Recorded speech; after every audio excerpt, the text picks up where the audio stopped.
DJNTV.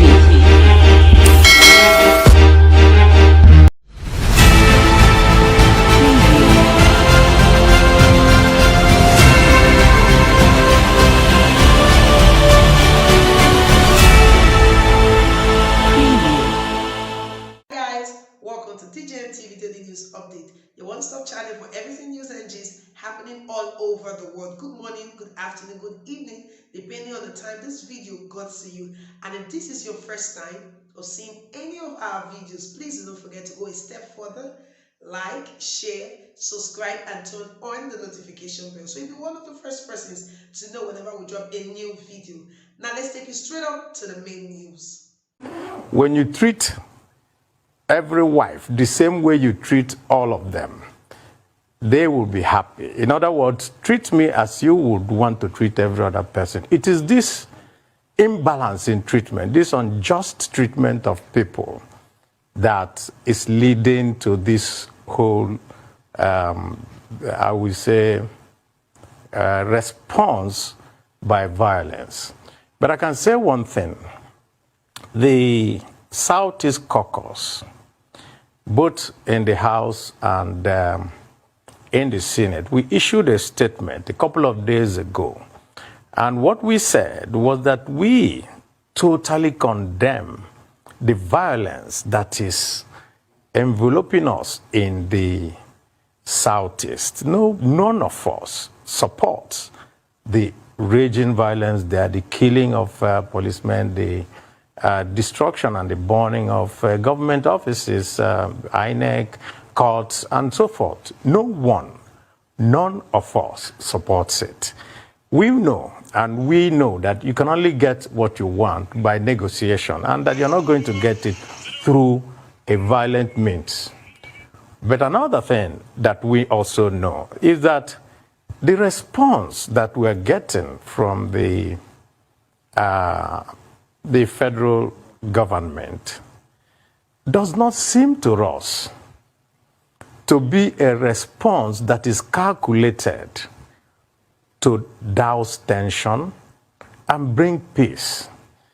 When you threaten to visit on people depredations of civil war, what type of message are you sending out? We expect Mr. President, as the father of the nation, to be able to embrace everybody. But you see, we have always seen this pattern. And this pattern is that it doesn't matter what happens elsewhere.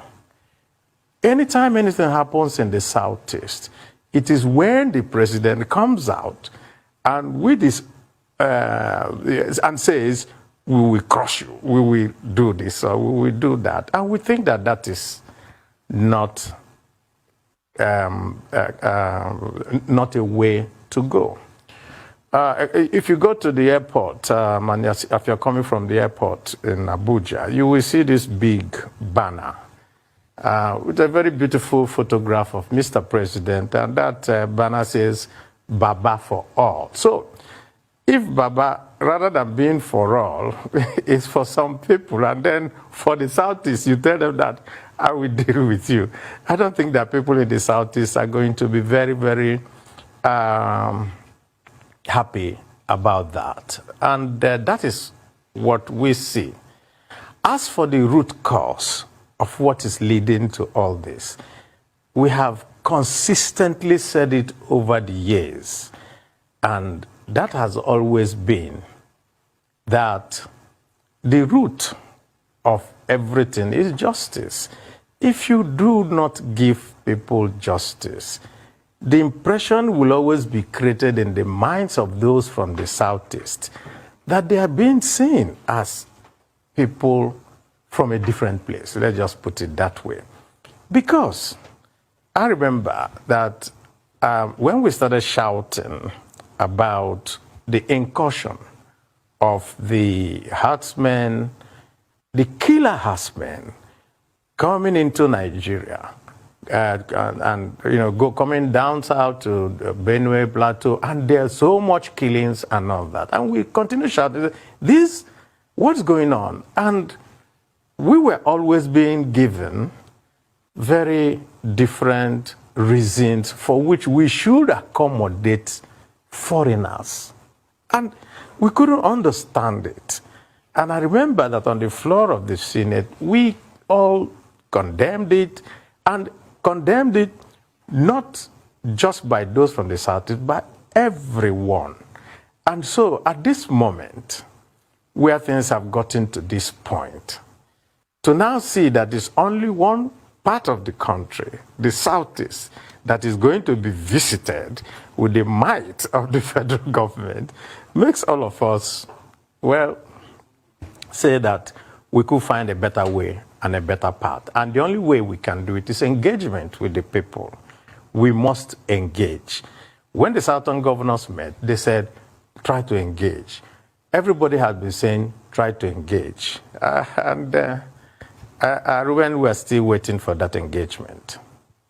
Well, I was explaining the situation, the position of Igbos in Nigeria to a foreign friend of mine, and I used the phrase stepchildren is how Igbos are treated. So it's funny you should mention polygamy. I took it to a different level. But I want to play devil's advocate here and ask you if you feel personally threatened by what the president said as an Igbo man, or if he was actually referring, if that tough talk was targeted specifically at criminals causing unrest in the Southeast, because those are the people making Igbo women widows and Igbo children orphans when they go and murder police officers and murder innocent, peace-loving Igbos trying to just get along with their lives. Well, also in playing devil's advocate, let me also play the reverse to you. Was any threat made to all people in the Northeast? With all the killings going on there, was there any threat made to the people, even in the president's own state of Katsina, with all the killings and banditry and everything going on there? None. So why the Southeast? That is the question that we always want to ask. And I think really that let me also use another adage in Igbo. The world view of the Igbo is Egbe bere, ugo bere. Let the eagle and the hawk perch together. Let no one tell the other don't perch. And that has always been our feeling. Now, Igbos are the most widely traveled people that you know. And we also have an ethos, and that is Ojembe Enwe Iro. We cannot be angry with people because we also go out everywhere.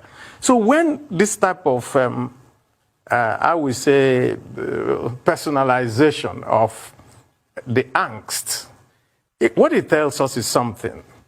And with all due respect, it just makes everybody feel, including myself, that somehow, when there's a big problem in Nigeria and you need to resolve it, use the Igbo head to resolve that problem. That's that. But let me tell you one other thing that I'm very, very happy about.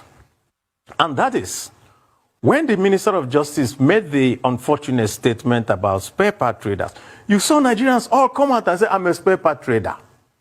And that, of course, gladdened everybody's mind. When the unfortunate statement that was credited to Mr. President also came out, you could also see Nigerians come out and say, I am Igbo. In other words, we have transcended those artificial boundaries that they use before to demonize a particular group of people. And so we are happy that Nigerians are all coming together. Nigerians are all seeing that what is here is not the Igbo problem. That what is here is a criminal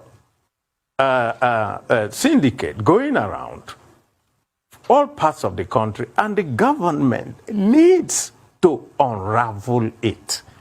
If a criminal burns a police station or kills, and then you do nothing, And then you now go and arrest every villager that you see on the street, which is what is going on in the Southeast. You cannot be resolving the issue. What you're actually doing is that you're letting everybody know that it is us versus them, which is not a very good way of building unity in the country. So we, in our statement, now said, let the Inspector General of Police and the other security agencies conduct in-depth investigations, bring people, try them. Not to just round up youths that you see, conduct extrajudicial killings, and then say that, oh, you have resolved the issue. You don't. You actually push it on the ground, and it continues to fester. So we have been calling and calling for an engagement, a civil engagement that will resolve the issues bedeviling the country. Okay, Senator, thank you so much for your time. You've been calling for a civil engagement, and everybody have been talking about that civil engagement. You stood as surety for Nnamdi Kanu. Have you called on him too for this civil engagement? And have you called on, other people in here, the Igbo elders? Have you called on your constituency in the Senate, from other parts, for all of us to come together to have this civil engagement? Because you see, as it is now in Nigeria, we all need to be statesmen. That's the way forward. It's our country. We can have narrative and counter-narrative. It will not take us anywhere. So how can we all sit down on the table and become statesmen, which means rising beyond any hate or hurt or bigotry that we might have had before? Rotus, let me put it this way. In the past few weeks, we have had engagements among ourselves, among the those of us in the National Assembly, the governors, the clergy, and we have all reached out to all the people around who we can engage with to say, this is the time for us to de-escalate. You do not, like we say in Igbo land, you don't fight in your kitchen because you're either going to break bottles or you break pots and pans and all that. We cannot visit this on ourselves. And that is part of the problems that we have. If there is no in-depth investigation to find out who actually is instigating this violence there, merely just pushing it on one side. Of course, we know that all manners of actors will come in when there is, problems and confusion everywhere. We have tried to reach out to, including Nnamdi Kanu himself and all that, and saying, this cannot be the way to go. We are all done that, and we're doing it, and we will continue to do it. I have personally met with officials of the government and also all my own brothers and sisters, and we have all come out to say, no, violence is not the way. Senator, we should find a way of resolving it. I want to get this specifically. Have you reached out to Nnamdi Kanu? Have you called him up? Do you have conversations with him as regards this? If for anything, about rhetoric, about what is coming out there, about de-escalation? Have you had a conversation with him? We just want to know, Senator. I don't have any conversation with Nnamdi Kanu. I don't have that, I would say, privilege. What I do is that I go through his lawyers to tell him this is what we think. And we have been trying to reach out to him until he has gotten information from us to say, no, this is not the way to go. We also, look, the people who die, they are also fathers, mothers, brothers, sisters of people. People who get killed, they also have widows, they also have children, they have, and when people get killed, I don't really look around to know whether the person is Igbo or Ijaw or whatever. All manners of people get killed, and that cannot be the way forward. And we have done so. Well, Senator, very quickly, people are already reacting to this conversation we are having with you, and I've seen one or two comments here. But first, one concern is that, yes, you are saying that the president is targeting the Southeast, but somebody sent in a message saying but it is precisely in the Southeast that you are having a lockdown enforced by non-state actors. It is in the Southeast that you have had majorly attacks on INEC facilities and cases of assassination and indications of anarchy, that should the president just fold his hands. And in any case, somebody also sent a message that you should be asked the question that, look, Senator Abaribe, yes, you stood surety for Nnamdi Kanu, 500 million naira bond.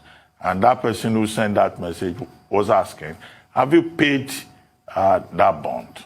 But my own question now, after reacting to those reactions, my own question is this. In January 2020, a year ago, you called for the resignation of President Muhammadu Buhari. You argued on the floor of the Senate that his inability to deal with the security situation in Nigeria had reached a point that he should resign. Do you still hold that position today, or you have shifted position? Okay, so let me start from this one, the first one you talked about. I don't think I'm the only person who has done so. Even people from, I think, the Northern Elders Forum or whoever, I saw them, people from the West, people from everywhere, have come and said, resign. I think that attributing it to me is no longer, you would just say that I foresaw that there was a difficulty in doing the work of, what is actually the work of Mr. President. The job of a president is actually to lead us towards, I would say, better welfare, better prosperity, everything, and to be able to wield the diverse parts of Nigeria together. So if you find it very difficult to mismanage the diversity of the country, that is where we now have all these problems. Secondly, on the Nnamdi Kanu matter, at every point that I come to a television station, the very first thing that comes, oh, you stood surety. Everybody forgets that this was a legal requirement for his bail. It was ordered by a judge saying a senator, and I was chairman of Southeast Senators Forum. And so I had to step up to the. So when people now make this mischievous comment to say, why, so you stood bail, did they expect that no senator from the Southeast will be able to stand? Oh, was that the thinking? I don't think so. I think a judge just made a prevail, and then we stepped up. As for whether I paid or not, I think that's a legal matter that the courts are handling. And we are in the appeal court now, and the matter is going on. I think that really, instead of having an honest conversation about the problem of Nigeria, usually people bring in extraneous factors, and the extraneous factors now tend to dominate the conversation. The conversation here is simple. We are having an existential problem in Nigeria. And when you have this type of problem, statesmen come together to say, how do we resolve these issues? And all that we have said is, can we all come and even have a conversation on it? And at any time you say that, there is always this, I would say, fallback position. And the fallback position comes from the fact, this is my own thinking, that there is a rush to protect Mr. President from anybody asking any question, as if it's not a constitutional democracy. That is just the point. And so when questions are asked, the reaction is that you ought not to even ask questions. If we had a monarchy, maybe that may have been better. But I'm the minority leader of the Senate, and automatically that confers on me the fact that I should be able to question the policies of government, the direction of government, the way that the president conducts the affairs of the government. That is my role. And when you try to do that, what you now see is all these brickbats coming from right, left, and center. That is not a democracy. A democracy means that you should be able to say, this path that we're going is not the right path. I think that there's an alternative path we can go, and you can try to go through that alternative path, you know. And I don't. I actually feel very sorry for the ministers and all those people who have to come out and always haul insults on us. The reason is that they have to also protect their jobs, and so they think that doing their job is by making sure that nobody talks. So we now have a situation where some people feel that we should be the three monkeys, deaf, dumb, and blind. That cannot be. I'd like to specifically raise the issue of the fires, the arson attacks on INEC offices and facilities in the Southeast in quick succession. You know, it's clearly an attack on our democracy at a time where it's hoped now more than ever that a critical mass will be reached for an Igbo, well, a president of Igbo extraction, as they like to put it, in the media. Do you have any insights into the perpetrators and their motives? Well, somebody has suggested, suppose these attacks being done in quick succession in Igbo land is meant to scuttle the proposal for an Igbo presidency. I hope you can also look at it from that perspective. So we don't know. And what we have been saying, and which I said that we first condemned, and we said, try to fish out some people, try to investigate, try to hold some people, and now do a thorough investigation, bring them out, and then we know who is doing this, who their sponsors are, and why they're doing it. Every point that we see is, oh, something has just happened, and then there's a blanket statement saying, oh, it is this set of people. Yet, none have been gotten and tried. Civil engagement, civil rule says investigate, apprehend, and try the people. That will unveil this seeming thing going on. And I don't think that there is any Igbo man that will support the burning and the descent of INEC office. Nobody will do that. I do not. And I know that my colleagues don't. We have spoken with each other, we have discussed it, and we have all come out. And we have been talking, and we are still talking with everybody around about that. And what we do is this. We don't do investigations. We continue to call on the authorities that do the investigations, the police, the DSS, and all that. Can you get these people and make sure that they are tried? That will now unravel all these plots going on. There are so many conspiracy theories, and one of it is just what I told you. Suppose it is meant to make sure that when our people come out and say, we want to be president, how can you be president when you people have been making sure that there will be no elections in your place? So, I mean, we don't know. And I have to tell you, Tundu, we want answers too, just like you want answers. Still speaking and sort of like segueing from where Tundu stopped, Dr. Eziefe, former governor of Anambra State, was here yesterday, was on this platform, the Arise News Night, and he kept on saying that the attacks going on is to discredit people from the Southeast. That was the slant of his conversation yesterday. And somebody wonders, like you say, there are many layers to it. Could it even be political? Why is it that there's a concentration of this in Imo State all of a sudden? Some people are even asking, is this not the same Imo State that Ihedioha was there for quite a while? It was peaceful as anything, and all of a sudden, a new governor comes in, and there's contestation. So what is really happening? Because there are many layers of this, you know.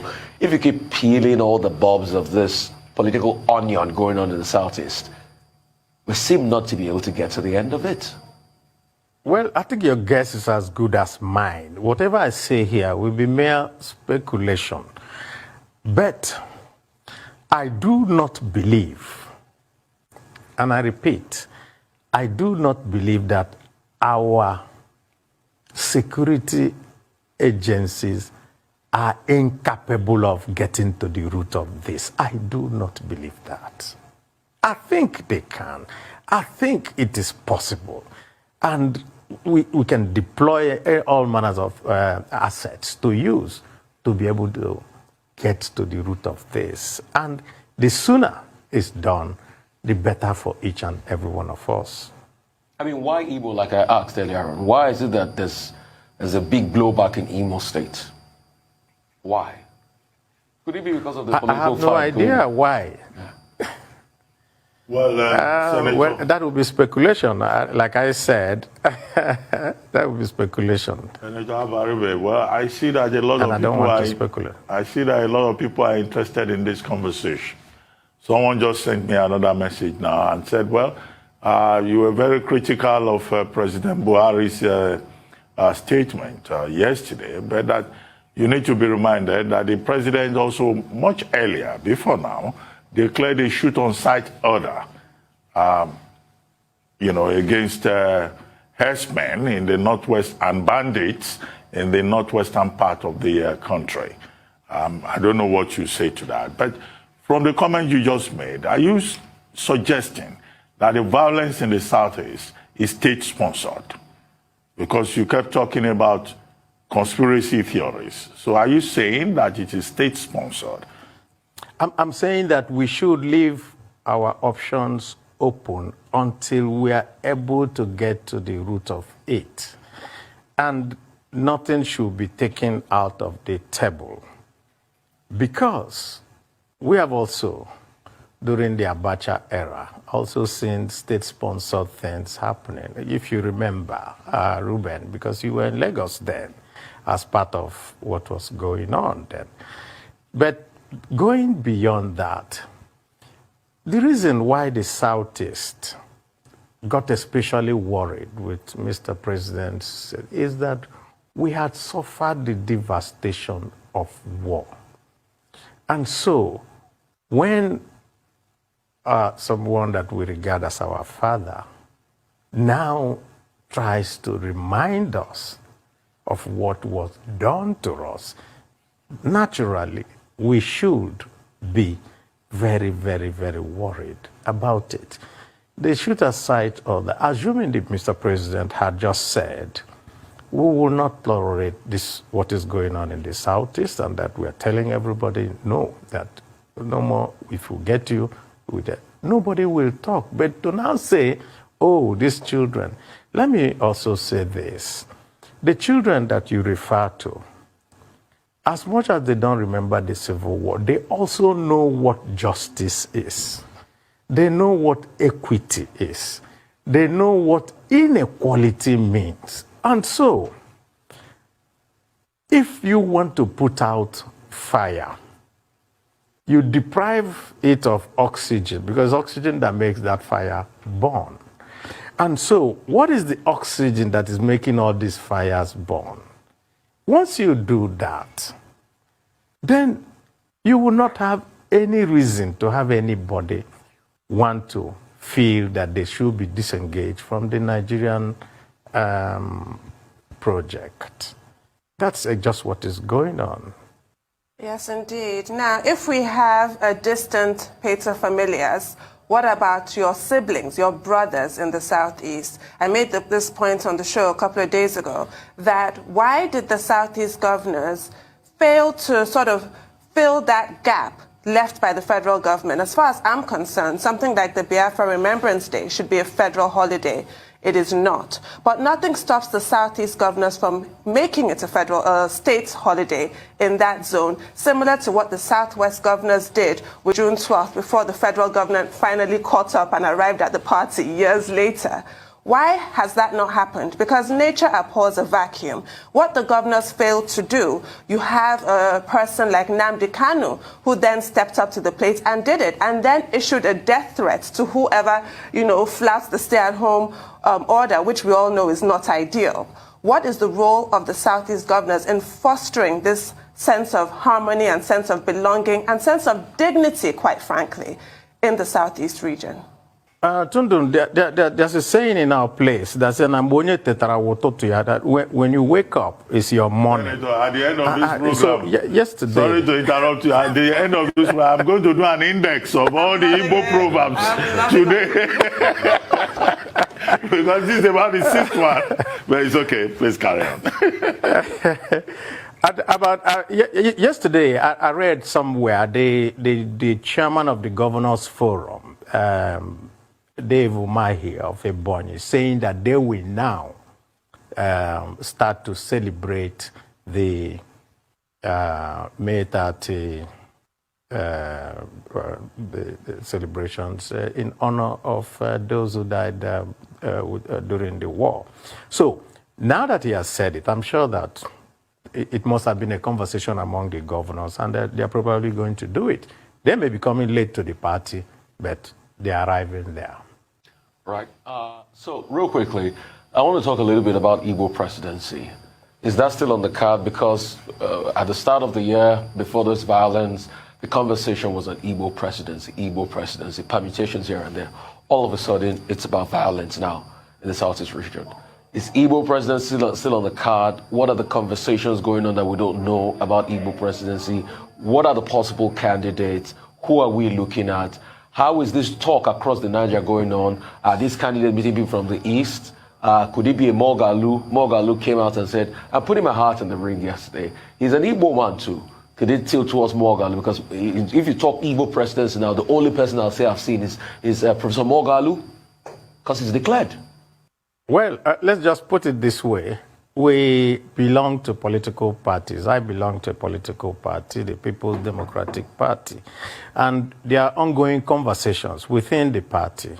But let me address what you said about this violence and Igbo presidency. Look, Katsina has far more violence than the Southeast combined. Yet, we have a president from there. So when people start to make all this, we just say, what do you mean? They are just pockets of violence all over Nigeria. Does that mean that the president will not come from somewhere? So for anybody to make that argument, oh, there's violence there and therefore you should not go there, where is the place where there is no violence? None. So that is not an argument against it. What I know is that talks will go on within parties. When the parties now go for their conventions, those who want to be president will come, and then they will sell their ideas, and then they will, somebody will be chosen.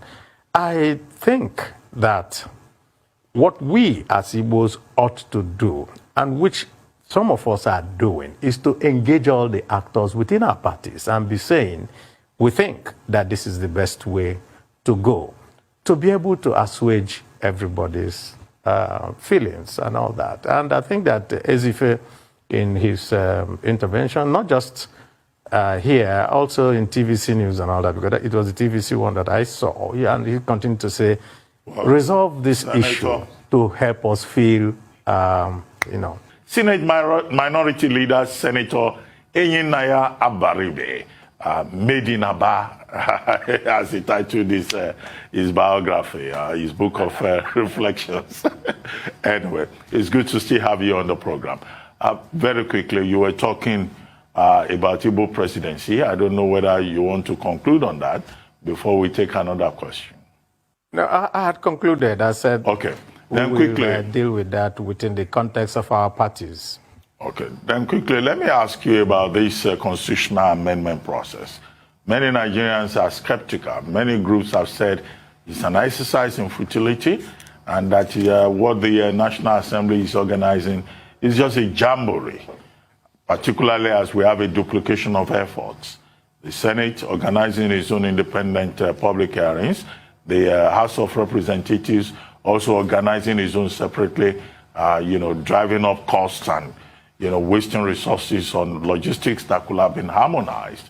But in terms of the overall objective, do you think anything concrete, anything meaningful, anything acceptable to Nigerians, particularly those who are asking for a new constitution, a people's constitution, will come out of this current process? Well, let me take you back to history, Ruben. If you recall, there was a time that when President Yaradua was indisposed and the vice president couldn't step up because the procedure at that time was that there had to be a letter from Mr. President. But we amended the Constitution to now give such provision now that if after 21 days there's no letter, automatically that kicks in. There is no amendment that will not lead to, what we want is a better union. And we, as the National Assembly, of which I'm part of it, we cannot on our own abrogate the Constitution that we were elected under. And so, the only thing we can do is to say, where are those contentious issues that we can take and deal with? And that is what is going on. And as for the number of consultations, I think the wider, the better. We ought to have every shred of opinion so that no one will turn around to say, I was not listened to, and therefore whatever you're doing should not work. I think that we should give it a chance. Right. I'm going to take you back to the 2023 elections because I have a question somebody asked me to ask you, and throwing out some specific names, people who have proved their political mettle, like Dr. Chris Ngige and Dr. Ogbonnaya Onu, and I will add women, obviously, like Sharon Ikeazu, and obviously Honorable, one of your colleagues in the National Assembly, Honorable Onyeji Ocha. What about people like that who have actually proved themselves? What are their chances, do you think? Well, they are in a political party. And when the political party now says that the gate is open for anybody who wants to be president, they ought to also make their requests. In fact, one of my people, one of the traditional rulers in my place, there is a person you see his hand on the counter that you put medicine when they used to go to dispensary in those days. So, if you sit in your house and you don't want to come out to be a president, how are you going to be? So nobody can ask and tell us, oh, you are not doing that or you are doing that or something. Somebody with fire in his belly, just like Mohalu has done, has to come out and say, I want to be president, and do the necessary reach out and engagement that is necessary. No one area can make themselves president. You must be able to have a coalition all across Nigeria, and that is what the person needs to do. Speaking of coalition and people coming out to this, there's talk. I mean, so let me start from here. The Constitution says that the political party must sponsor the candidate. That's what the Constitution says. So you have to come through a political party. You're not an independent candidate. And there are two major political parties. Yeah. It's almost a choice between two people, the APC and the PDP. A lot of governors are defecting. Southeastern governors are defecting and going to the APC because there's a talk about their bread being buttered as regards Igbo presidency. The PDP, on the other hand, has not been able to make a definitive statement on zoning and where it's going to go to. What are the talks going on in the PDP now as regards what will emerge or who will emerge? Does the PDP have it? Or like they said, they were going to leave it open? So, and what are the Igbo senators doing in the PDP to ensure that the PDP makes it come their way? Well, we are talking to each other. We are doing our best. And don't forget that the Igbo senators were just 15. And we form a large bloc within the PDP caucus. And so we will continue to engage with our friends. The point really is no party has said anything about zoning. APC also has not. If, as you say, some people feel that their bread is going to be buttered there, good luck to them. Let them go and struggle for it. And we will all be part of helping them to be able to achieve their aim. Our own is simple. I'm in my party, and I will follow within the way that we do and conduct our business in our party to be able to reach a particular end. If that end is Igbo presidency, it will be very, very good for us.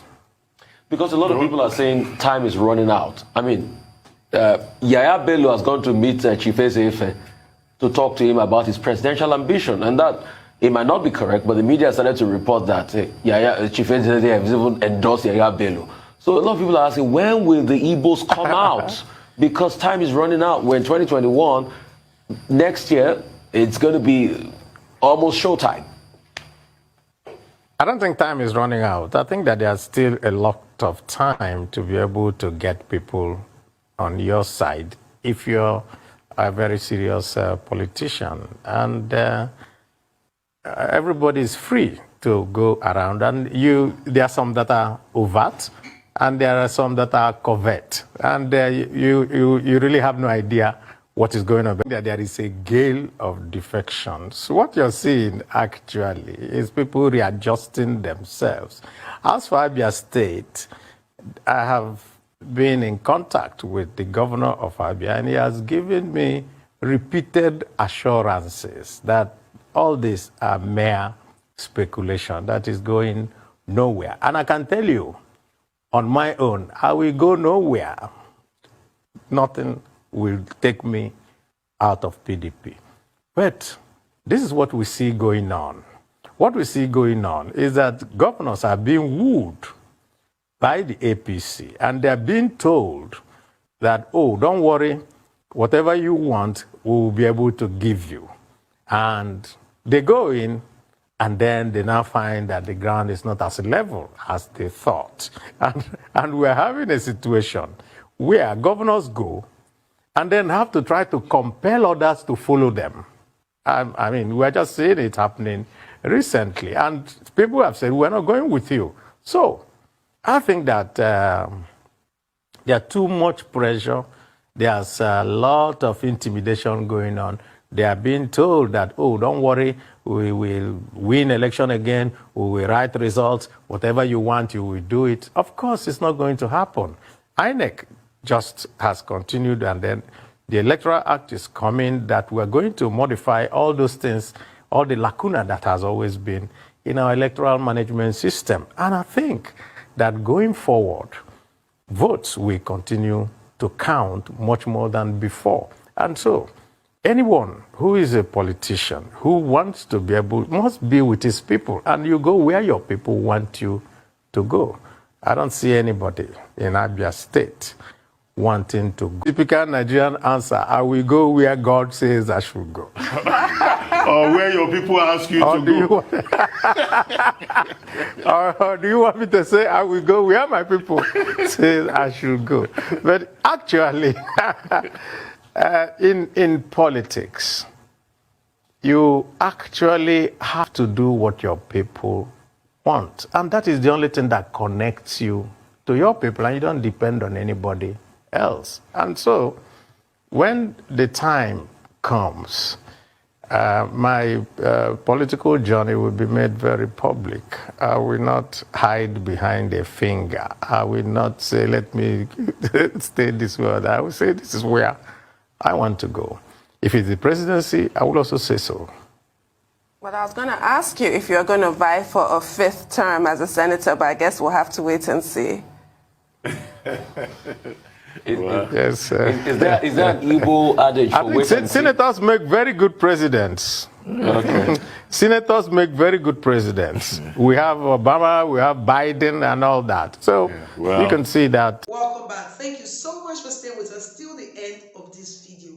But before we go, we just want to let you know that we're also on Facebook and on Instagram at DJMTV. Also check out our website at www.djmtv.news. There we drop news 247 non-stop. Do not forget that you could also place your advert with us here on DJMTV News, and be rest assured that your business will get to the desired market. Well, so we'll come your way again with another edition of DJMTV Daily News Update. I remain your host, Laura Favor. Yeah.